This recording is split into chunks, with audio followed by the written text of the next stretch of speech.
expected Anthony Fauci to answer. He refused again. That is what we are voting on today.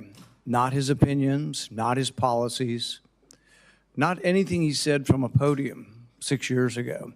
We are voting on whether a witness who has received the benefit of a sweeping federal pardon can be ordered by this committee to answer questions and then defy that order without consequence.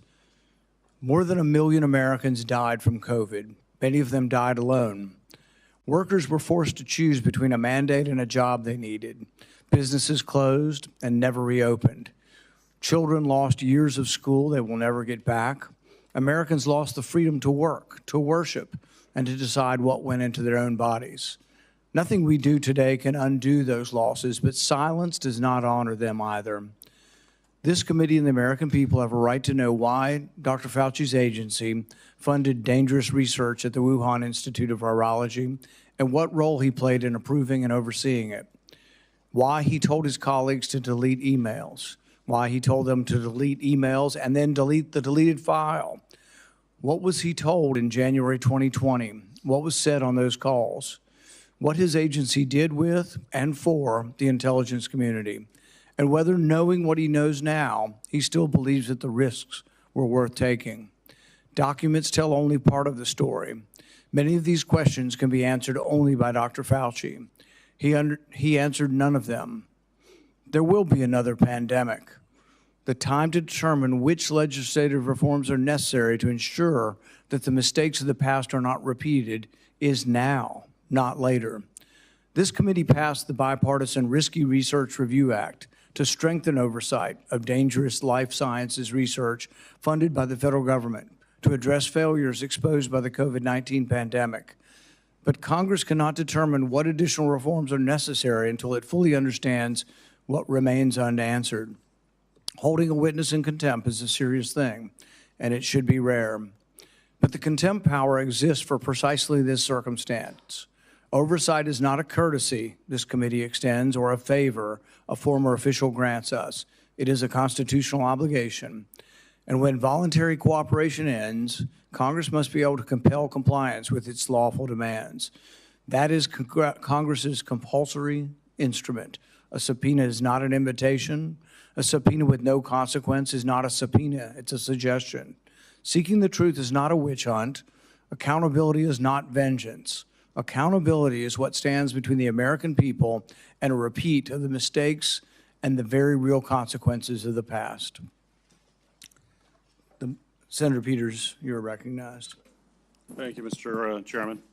The Senate Homeland Security and Government Affairs Committee has a long and very proud history of conducting serious bipartisan oversight on behalf of the American people.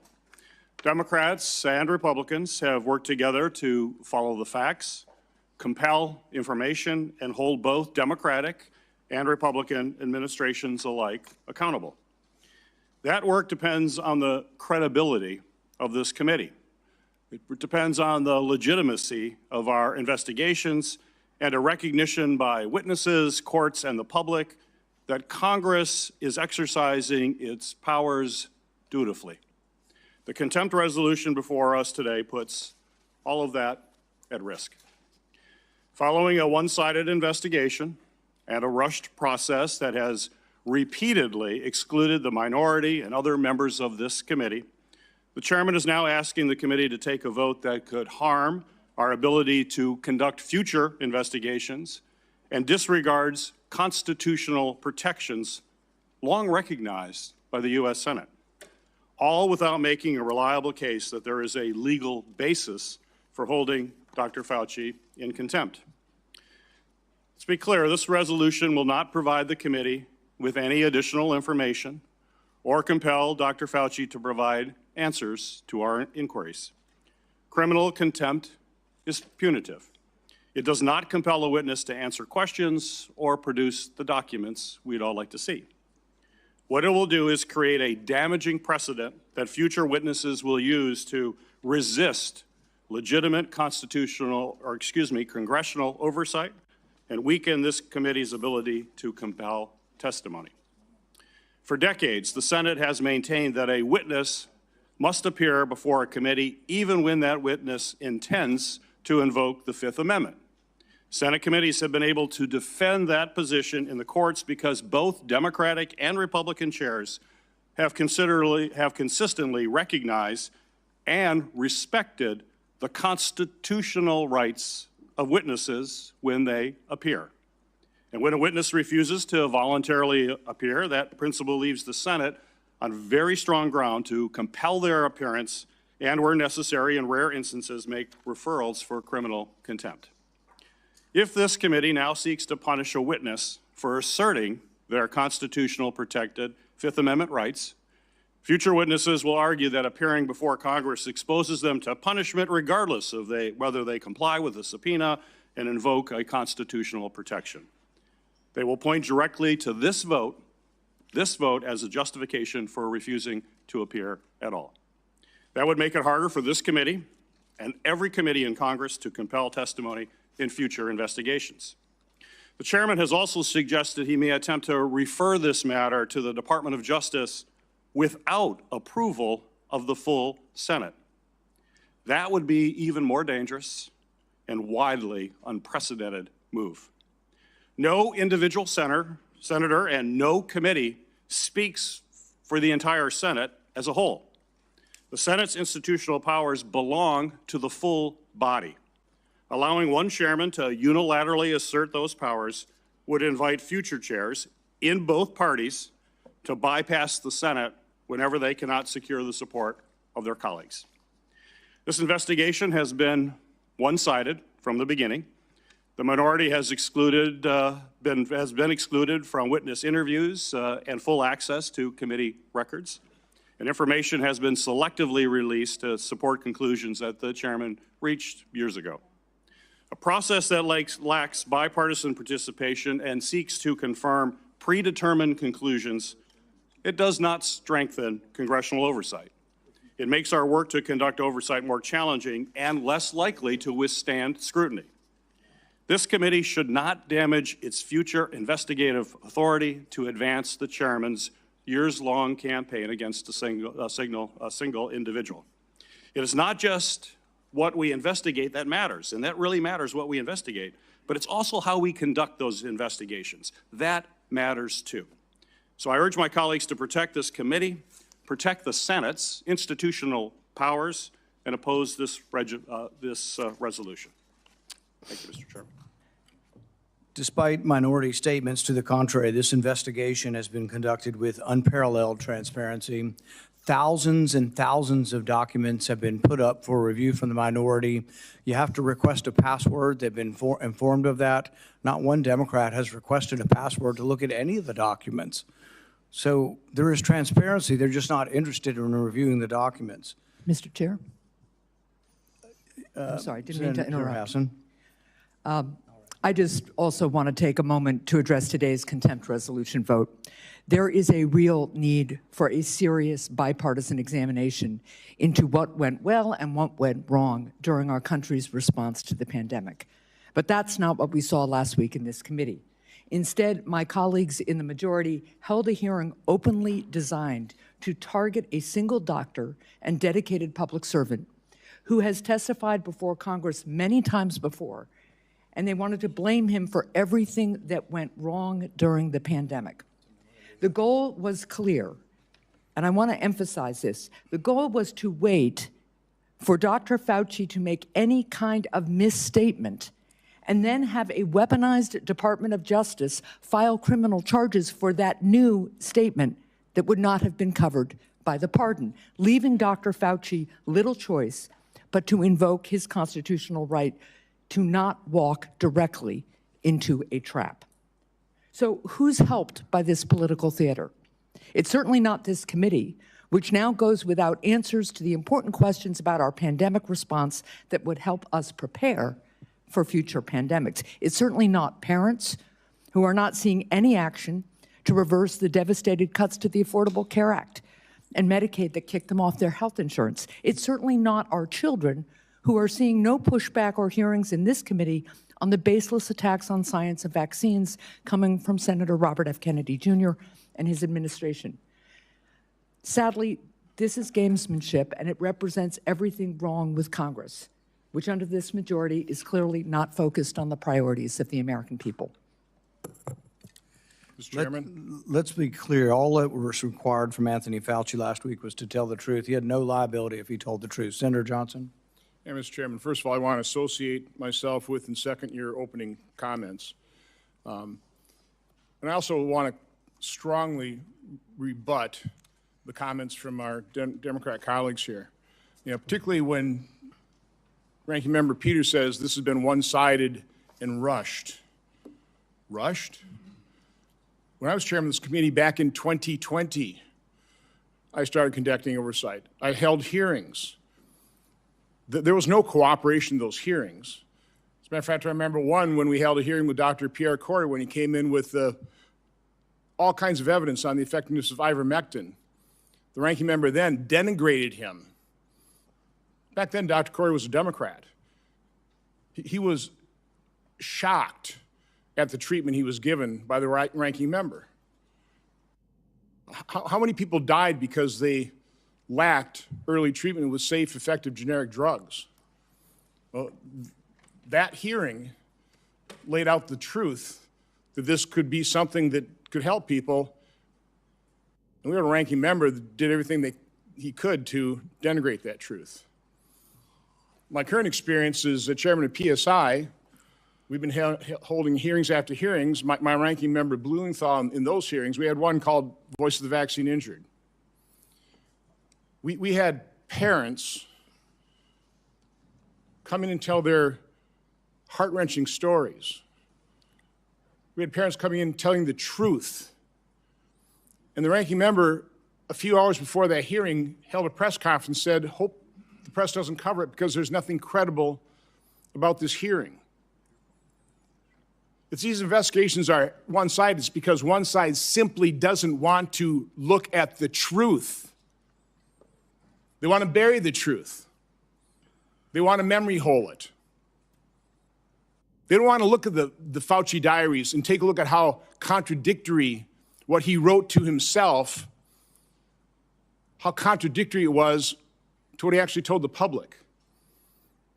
I think one of the revelations of those diaries, I think probably the most significant one that's being overlooked was early on in the pandemic, he wrote in his diaries he thought COVID would be maybe twice a bad flu season. Now, I'm not downplaying a bad flu season. We have them oftentimes. They overwhelm hospitals, something to take seriously. But a pandemic that's going to be twice that, is that really worth destroying people's lives, shutting down businesses, destroying an economy? I argued back then that it wouldn't be.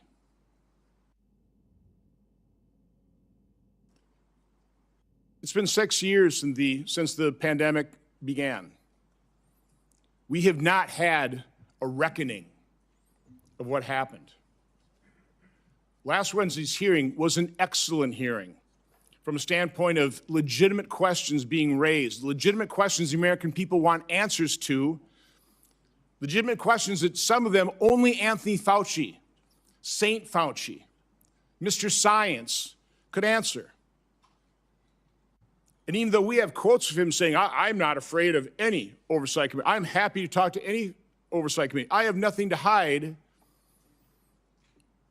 that's not the position he took last Wednesday. What he displayed last Wednesday was contempt for Congress, contempt for this committee, contempt for our investigation, the same contempt that our ranking members have shown for the diligent oversight and the exposing of the truth that I've been undertaking for 6 years. There's nothing rushed. It's been one-sided, but not because we haven't reached out, not because we haven't involved the other side. The other side, like way too many Americans, have just closed their eyes, covered up their ears, and refused to look at the truth. I am definitely going to vote yes on contempt of Congress. And my investigation has just begun. We've invited Dr. Fauci for a transcribed interview. Okay, he doesn't want to do it in front of the American public. Come in front of our committee. We'll go through detail and detail. You say you have nothing to hide. Good. We'll do it behind closed doors. We'll transcribe it. That's only one of the interviews we'll be conducting. So again, no, last week's hearing just began the accountability. There's a lot more accountability that's required. Thank you, Mr. Chairman. The committee will now proceed to consideration of an original Mr. Chairman. resolution. We're going to continue the debate once we get on it. There's going to be time for everyone to speak. The committee will now proceed to consideration of an original resolution authorizing the President of the Senate to certify to the United States Attorney for the District of Columbia the committee's report concerning Dr. Anthony Fauci's refusal to answer questions required by committee subpoena. Mr. Chairman, I move the motion is to be tabled. This motion to table is intended to avoid accountability. We only have one question, whether to hold a witness responsible for his contempt towards Congress. The witness had many chances to answer the questions pertinent to our investigation, and he made his decision 111 times. I will oppose this motion and urge my colleagues to do the same. The clerk will call the roll. I want to comment on the motion, Mr. Chairman.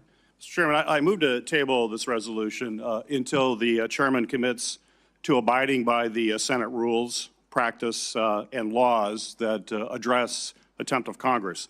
Under the Senate rules, longstanding practice, as well as the U.S. Code, following a committee vote, the full Senate must vote to determine whether to refer a resolution of contempt of Congress to the Department of Justice.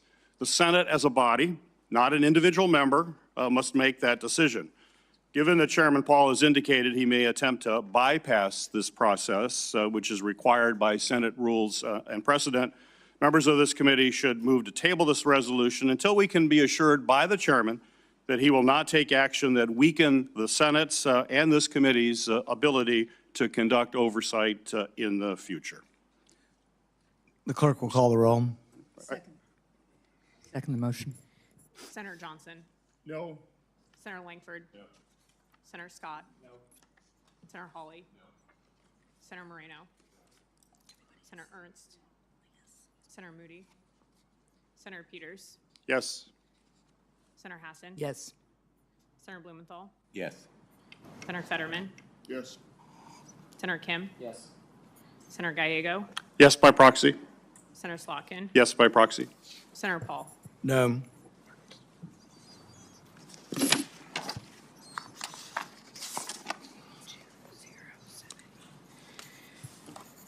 Mr. Chairman, on the vote of those present, the yeas are 5, the nays are 8. On the vote by proxy, the yeas are 2, the nays are 0. On this vote, the yeas are 7, the nays are 8, and the motion is not agreed to. Mr. Chair, Senator Hassan. I move to table consideration of this resolution until the chairman invites the views of legal experts who can speak to the constitutional questions and legal authorities Chairman Paul has raised in his contempt of Congress resolution. This resolution should be tabled until our committee can hear from independent experts about the applicability of the Fifth Amendment and other constitutional considerations raised by the chairman's actions. This motion is intended to avoid accountability. I will oppose this motion and urge my colleagues to do the same. Press the roll call. Clerk will call the roll. Senator Johnson. No. Senator Langford. No. Senator Scott. Nope. Senator Hawley. No. Senator Moreno. Senator Ernst. Senator Moody. Senator Peters. Yes. Senator Hassan. Yes. Senator Blumenthal. Yes. Senator Fetterman. Aye. Senator Kim. Yes. Senator Gallego. Yes by proxy. Senator Slotkin. Yes by proxy. Senator Paul. No. Mr. Chairman. Senator Mr. Chair, Blumenthal. Let's hear the vote first. on the vote of those present, the yeas are 5, the nays are 8. On the vote by proxy, the yeas are 2, the nays are 0. On this vote, the yeas are 7, the nays are 8, and the motion is not agreed to. Thank you, Mr. Chairman. Senator Blumenthal. I move to postpone consideration of this resolution until the committee has an opportunity to hear from Dr. Fauci's attorney, who was forcibly removed from the hearing last week. I should point out that Dr. Fauci had a well-founded fear based on facts that he was in jeopardy of prosecution for perjury. In fact, The chairman and others on the committee have said the quiet part out loud. They've shouted it repeatedly that their objective in that proceeding was, in fact, to put Dr. Fauci behind bars. He was represented by counsel who attempted to speak at this proceeding, even during the darkest days of the McCarthy hearings. Counsel were allowed to speak. We denied that opportunity to Dr. Fauci, and we should hear from his counsel before we move on this motion so that we can hear his side of the legal argument here. And I would simply predict, Mr. Chairman, based on the long history of assertion of self-incrimination rights, that there is virtually no chance that a court would actually approve any contempt because he had a well-founded fear of self-incrimination, which entitled him to invoke the Fifth Amendment, and we should hear from his counsel. I ask for a roll call vote. Even when the Fifth Amendment is appropriately taken where no pardon exists, the Fifth Amendment doesn't allow you to testify on the other side of the question. Basically, you are allowed not to self-incriminate, but you're not allowed to say, oh, I'm not going to self-incriminate, but then I'm going to condemn the committee and the investigation. So he attempted to do that in his opening statement, which courts have looked poorly upon, trying to have it both ways, and allowing the attorney to take the positive role of saying, this is what he would have said had he spoken, but he's not going to speak, also doesn't fit in with the history of the Fifth Amendment. So I will move to table. Mr. Chairman? Mr. Chairman? I will oppose tabling the tabling motion. Mr. Chairman, just to clarify, what's the name of the attorney? The attorney could be of Dr. Fauci's choice, as I recall. No, the attorney that you're speaking was, of. But you said you want to hear from the attorney. What's the name of the attorney you want to hear from? I think it was David Scherdler. Mr. Scheller. Okay. Could we put in the record that he is also the attorney for Senator Menendez in a bribery scandal? And also, are you asking that you think it was something he'd be prosecuted for answering Senator Hawley's questions about the color of the carpet? We could hear, by the way, from Mr. Honorato, who also represented. But you think there was jeopardy in answering questions? What's the color of your tie? What's the color of the floor? What's the color of the room? The format of the hearing and the responses and who would be there could be determined by the committee. All I'm asking is that we postpone this motion until we hear from an attorney of Dr. Fauci's choice representing his Fifth Amendment rights. And to respond to Senator Paul, there is well-established precedent that witnesses have their attorneys hear, make statements before the committee, even during the McCarthy hearings. There is also well-established precedent for a witness providing a statement at the outset and then declining to answer questions afterward. I think most of the prosecutors here know that if one of us, as a prosecutor, had said, I'm putting this witness behind bars, and then call him to a grand jury or any other proceeding, there's simply no way that a court would say, you can hold him in contempt because he's invoked his Fifth Amendment rights. I mean, this is sort of black letter, basic constitutional rights, Senator Moreno. And I think all of us in this committee really have a stake in making sure those rights are respected, because if we tear down the precedents and the principles of the Fifth Amendment now, there is no telling where the decline will wind us up, and we will all reap the windfall. Mr. Chairman. Yes. Not to disagree with my fellow former Attorney General, Senator Blumenthal. The reason, but since Senator Moreno mentioned it, the reason that I asked Dr. Fauci what color his tie was and what day of the week it was and what color the carpet is, he looked, by the way. I thought he was going to answer that one. He looked very carefully at the carpet, then he decided not to answer. The reason I asked those questions was precisely to test the good faith nature of his invocation of the Fifth Amendment, because as the lawyers in the room will know, the invocation of the Fifth Amendment, particularly in a context where immunity has already been obtained, Dr. Fauci has full immunity. He has a full and unconditional pardon for a period of some 11 years.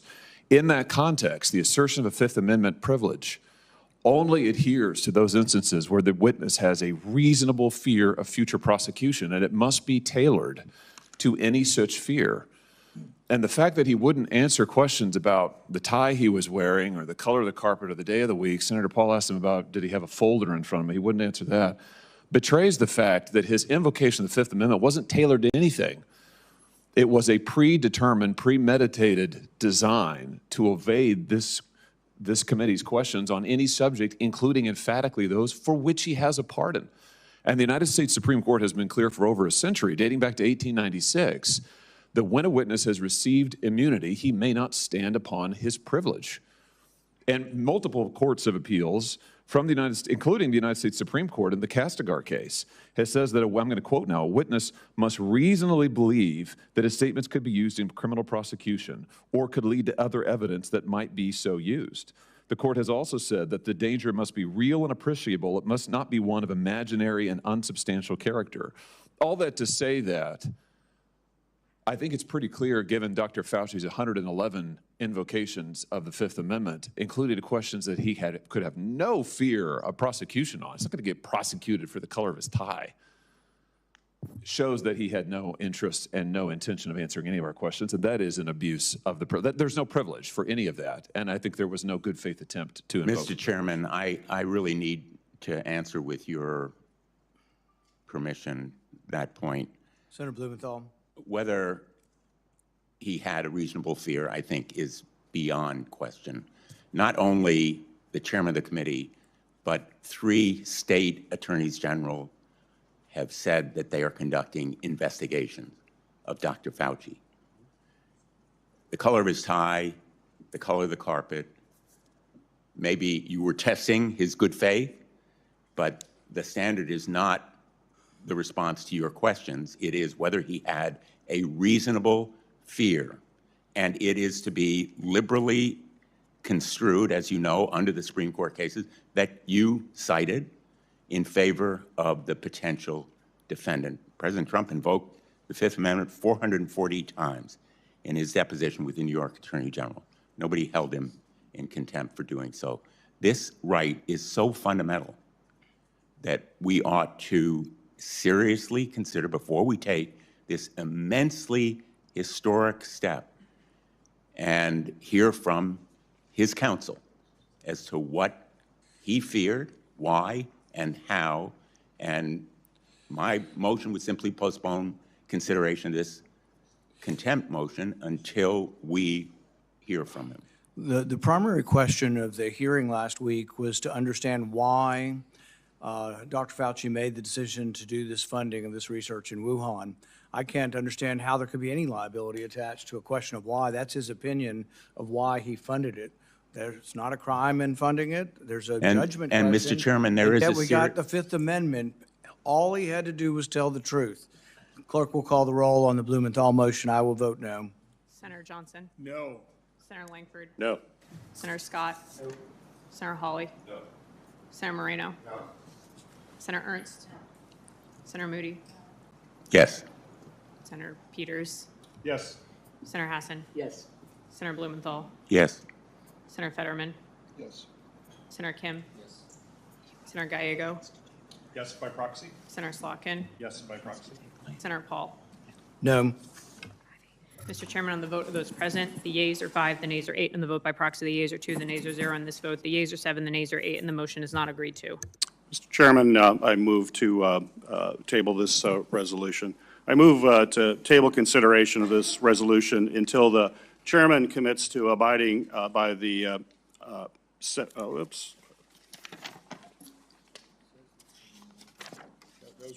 That was my last one. I move to consider it until the chairman provides all members of this committee with access to all documents, transcripts, and materials related to this investigation, which I have repeatedly requested since the beginning of this Congress. Senate and committee rules are clear that all members of this committee have a right to access committee documents. The chairman has publicly stated he has received over 1 million documents as part of this investigation and has only shared a small fraction with the minority, despite repeated requests over the past year and a half. That's why I urge my colleagues to vote for this. And I just want to reply to some of the comments made by the chair that we just didn't want to look at this information. We have been asking for information for quite some period of time over the past 18 months, and at every turn, whether it's the documents or trying to have the ability to question witnesses, we have been denied. Just in April of this year, your staff conducted a transcribed interview of Ralph Barrick without even notifying my staff about the interview. After you posted the transcript publicly, we asked for the unredacted version and the classified portion. Received absolutely no response. You refused to let the minority participate in the transcribed interview that Dr. Fauci agreed to do voluntarily. To a comment one of my colleagues made, we could just do it and have a transcript in private. We were open to that. Dr. Fauci was open to it, but we were declined ability to do that. It was going to be one-sided, and when he knew it was going to be one-sided, he didn't want to come in. This committee normally always deals in a bipartisan way. We should have been there asking those questions as well. I know that the chairman says that these documents were on some sort of website. We did not know about that website. We were told that there was a letter talking about the website. We understand it was hard copy only. We have no record of receiving it. Most of everybody on the dais has no record of receiving it. And yet, as we continually ask for documents, if there was this website, which is different than what we have done as a committee, we always have a shared site where all of us can take a look at documents. We all have a right as members of the committee to look at those documents. If this other website existed, and we were supposedly told about it in a letter, and we didn't get it, we don't have any record of receiving it, we didn't see it. But there were numerous times where the chairman's staff, when we were asking for documents, could have said, hey, go to that website. We have. Oh, okay, we'll take a look at it. We didn't. We made, I don't know, we have records of all these emails. We have records. I can go through them. I don't need to maybe go through them all. We got them tabbed. You know, where are these records? We'd like to see records. Crickets. Nothing. No mention of it. Could have been a mention like, oh, well, by the way, we have this. This is over 18 months, like stonewalling for 18 months. That's not the way this committee should ever work. It didn't work when I was chair. Now Chairman Paul, we went through investigation. We had a detailed investigation of COVID-19. All those documents were provided. We worked with it with then ranking member Paul. Under Chairman Paul, we don't get those records. That's just not the way this place should work. And I would hope my colleagues on the other side of the aisle would realize that too, because things change. If we make this the new precedent, there will be a Democrat as a chair. Would you want them to do that? Would you want to be treated that way? I don't think you're going to want to be treated that way as well, and you'll scream and holler about it. We should stop it right now. Let's continue to have the kind of bipartisan investigations that has made this committee a powerful committee over the years. Right now, we're ceding all that. We're just making it highly partisan, and when you make it highly partisan, people just ignore what you do, and that's really tragic, I think, and it's sad. So I would urge my colleagues to table this resolution. Let us take a look at these documents. They're on his private web or whatever he has set up for it. We'll take a look at it. But we should get back to the practice where we actually have shared information. I know when Senator Johnson was chair, we had shared information. I know he wanted shared information under Chairman Paul's Okay, we need to get to the motion. Well, let me finish. Is that I've let you go on, and we're gonna get to the votes. Well, I understand that, but I don't remember ever cutting you off when you were ranking member, and I've always respected your rights, and I'll continue to respect your rights. I would just hope that you would offer that same courtesy to us because things do change and precedent is important. And I would urge my colleagues to table this resolution until we have a chance to look at the information, as has been the practice of this committee for as long as this committee has been in existence. For the record, Anthony Fauci refused a voluntary private deposition, and that's why he was brought in under subpoena. Because it was going to be one-sided. Don't interrupt the chair. Don't interrupt the chair. With regard to access to records, there has been an unprecedented access to records. They have all been uploaded on a website that you were invited to join. You refused to join. You had utter disdain. You never even asked for the password. Not one of you ever signed up. It's been up for over a year. The information is there for the taking. I've repeated it publicly over and over. Don't come to this hearing saying you weren't given the records. The records were given. The clerk will call the roll. Senator you're gonna- Johnson. No. Senator Langford. No. You've been Scott. talking ad nauseum. Senator Hawley. Senator Moreno. Senator Ernst. Senator Moody. Senator Peters. Yes. Senator Hassan. Yes. Senator Blumenthal. Senator Fetterman. Senator Kim. Senator Gallego. Yes, by proxy. Senator Slotkin. Yes, by proxy. Senator Paul. No. Mr. Chairman, on the vote of those present, the yeas are 5, the nays are 8. On the vote by proxy, the yeas are 2, the nays are 0. On this vote, the yeas are 7, the nays are 8, and the motion is not agreed to. Seeing no Chairman. other motions, the question is on reporting of an original Mr. resolution Chairman, I regarding have contempt. a motion. Mr. Chairman. We will entertain more motions, but the discussion has become dilatory, and so the discussion. I have one more motion, Listen Mr. to Chairman. my ruling. The discussion will be for 2 minutes. You will have 2 minutes to present your motion. Senator Blumenthal. Thank you, Mr. Chairman. I move to postpone consideration of this resolution until this committee has an opportunity to seek leave from the Department of Justice to obtain a court order providing Dr. Fauci with immunity from prosecution in exchange for his testimony on matters raised during the committee's hearing. The immunity from prosecution could be limited to perjury. It is standard procedure, and again, we need to hear from his counsel as to whether it would be satisfactory to provide immunity. If this committee is really interested in serious answers to the serious questions, it will seek to provide him with this very limited immunity to appear before this committee. There is a need for a serious inquiry to answer questions arising from the pandemic. We need to know where COVID originated, how it spread, what could have been done better. We need to hear not only from Dr. Fauci, but from others in the course of a bipartisan, nonpartisan inquiry, perhaps through a commission where, again, Dr. Fauci could testify, a 9/11 type commission.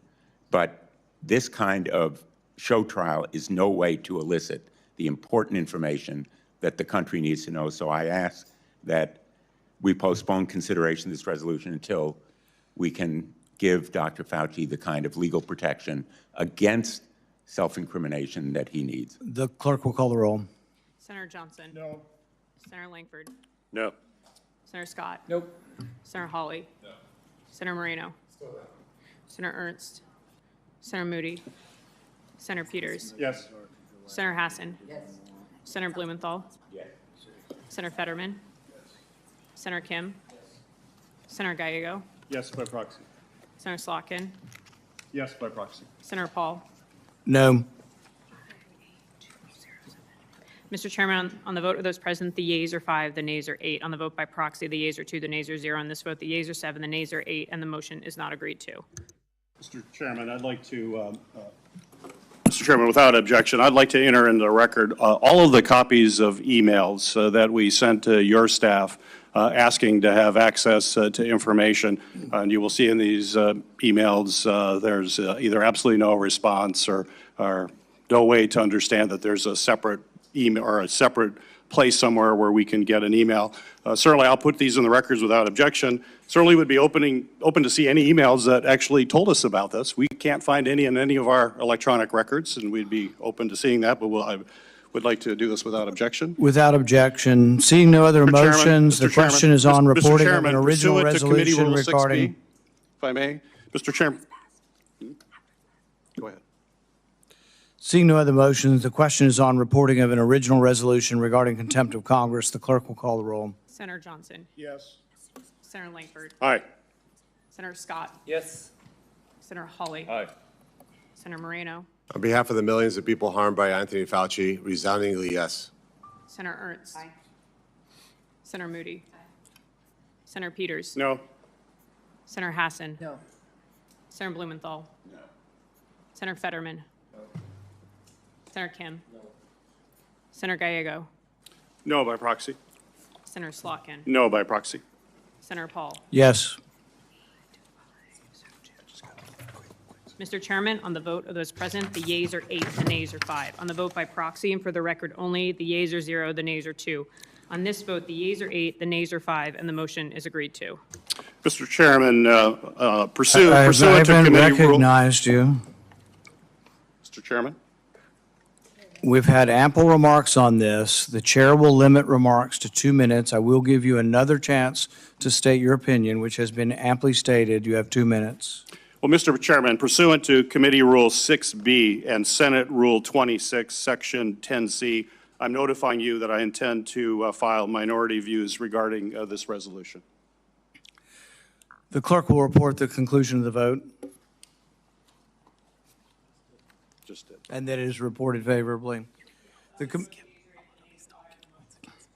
committee will now proceed to consideration of S4505, a bill to require the U.S. Postal Service to designate zip codes for certain communities. Senator Ernst. Yes, thank you, Mr. Chairman, for holding today's markup. And I do have an amendment at the desk in the nature of a substitute for S4505, designating single zip codes. Americans deserve timely and efficient mail service, and unfortunately, far too many of our communities aren't having their needs met by the United States Postal Service.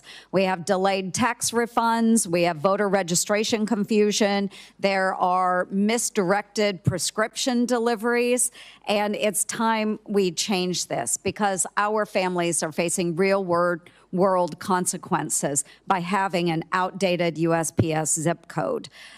So these folks aren't minor inconveniences. They are affecting our families. Now, cities can appeal to the U.S. postal system for changing their zip codes. And most often the answer is no to those communities.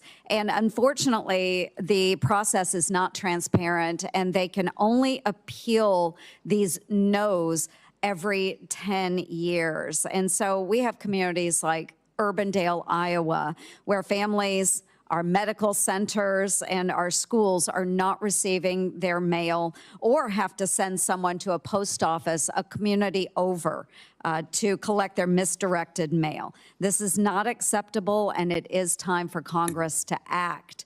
A lot of folks will say that Congress shouldn't be involved in this, but we should be, because this is one place where the Constitution couldn't be clearer. Article 1, Section 8, Clause 7 says Congress has the power to establish post offices and post roads. In other words, fixing postal problems is one of the jobs that we are actually supposed to do. The USPS has not been doing its job, and so it's time for Congress to step in and fix these zip code boundaries. Let's pass this bill.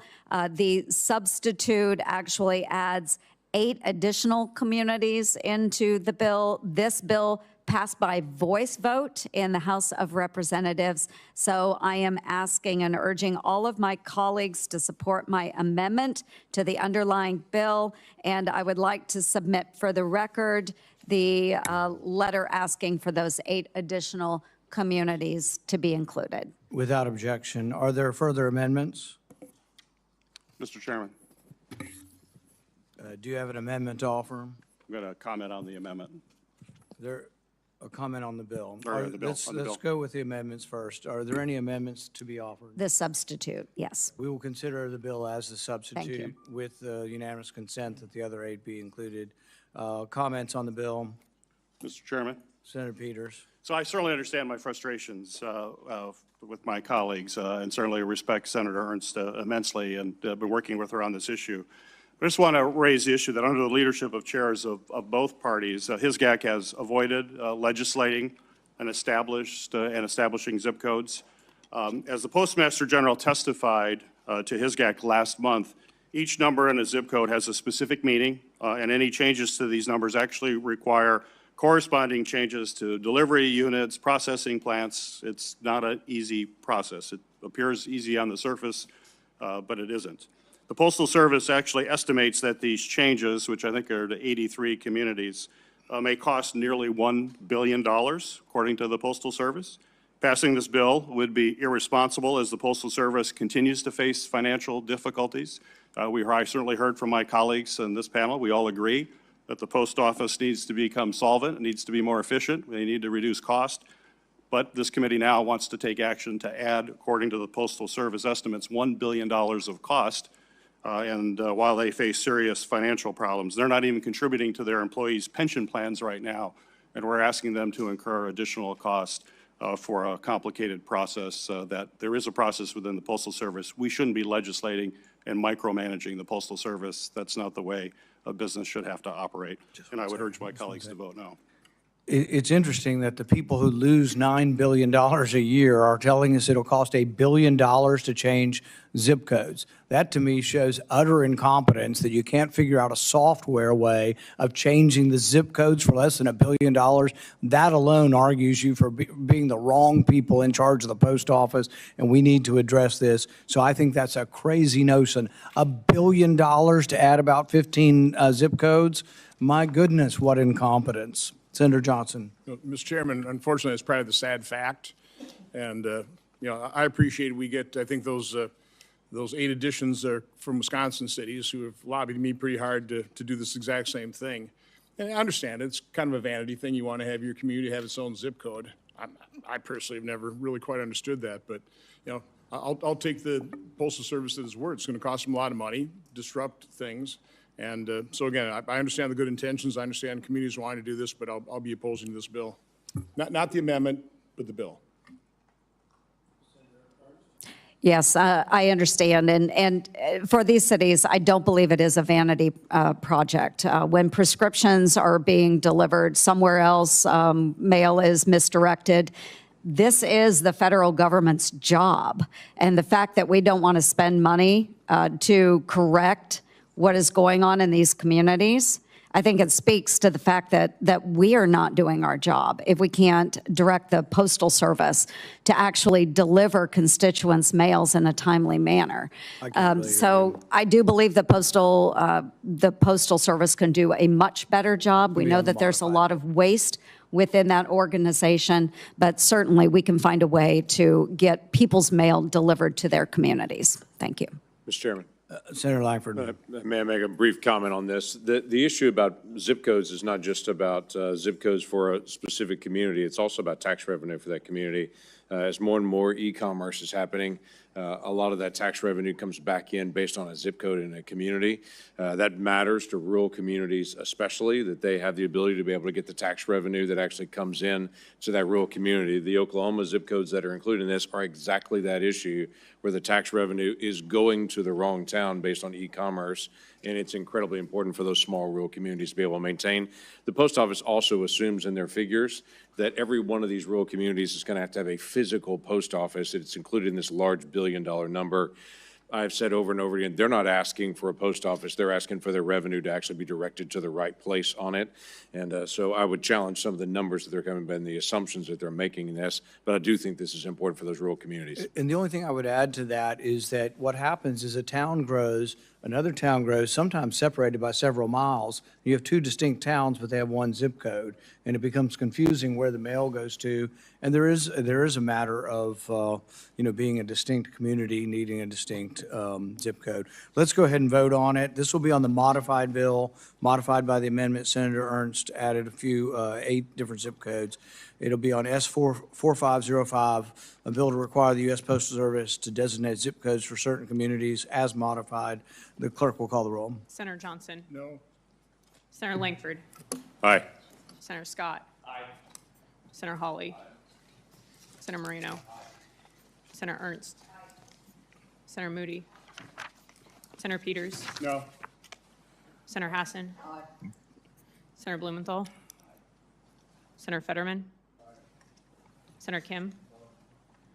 Senator Gallego. No by proxy. Senator Slotkin. No by proxy.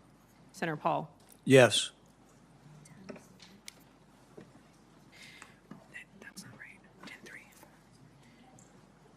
Mr. Chairman, on the vote of those present, the yeas are 10, the nays are 3. On the vote by proxy, and for the record only, the yeas are 0, the nays are 2. On this vote, the yeas are 10, the nays are 3, and the motion is agreed to. The next bill will be Senate Bill 2733, Duplication Scoring Act. This bill requires the Government Accountability Office to review each committee-reported bill or joint resolution and determine whether it is at risk of duplicating or overlapping with an existing program, helping us to stop waste in government before it happens. For years, we've had a CBO score on how much something costs. People come up with great ideas, great charitable notions and intentions, but they sometimes aren't careful to look and find out that we already have 80 other federal programs doing the same thing. So this would allow an independent agency to tell us, hey, you already tried this 14 times. Why don't you see if your previous 14 times are working before you create a new agency? Are there any amendments? Seeing none, the question is on final passage of S2733. The clerk will call the roll. Mr. Chair? Mr. Chair, I just wanted to thank you for the work on this bill. I appreciate For your it. help also. Senator Johnson. Aye. Senator Langford. Aye. Senator Scott. Aye. Senator Hawley. Aye. Senator Moreno. Aye. Senator Ernst. Yes. Senator Moody. Aye. Senator Peters. Aye. Senator Hassan. Aye. Senator Blumenthal. Senator Fetterman. Aye by proxy. Senator Kim. Aye. Senator Gallego. Aye by proxy. Senator Slotkin. Aye by proxy. Senator Paul. Yes. Mr. Chairman, on the vote of those present, the yeas are 12, the nays are 0. On the vote by proxy, and for the record only, the yeas are 3, the nays are 0. On this vote, the yeas are 12, the nays are 0, and the motion is agreed to. The committee will now proceed to consideration of S2732, Bonuses for Cost Cutters Act. This bill incentivizes federal employees to report waste, fraud, and abuse to the Inspector General, Chief Financial Officer of the representative agencies. In private business, you're often given a bonus for saving money for your employer. I think if we brought this private business incentive into the government, it would be a good idea. I ask the committee to consider the Paul A&S as the underlying bill. Without objection, are there any further amendments? Mr. Chairman. Senator Peters. Mr. Chairman, I'd like to offer Peters' Amendment 4. This amendment would prohibit agencies from canceling grants solely because of the political leadership of the state or local government where the grant is located. In court filings from June, the Department of Energy admitted that it canceled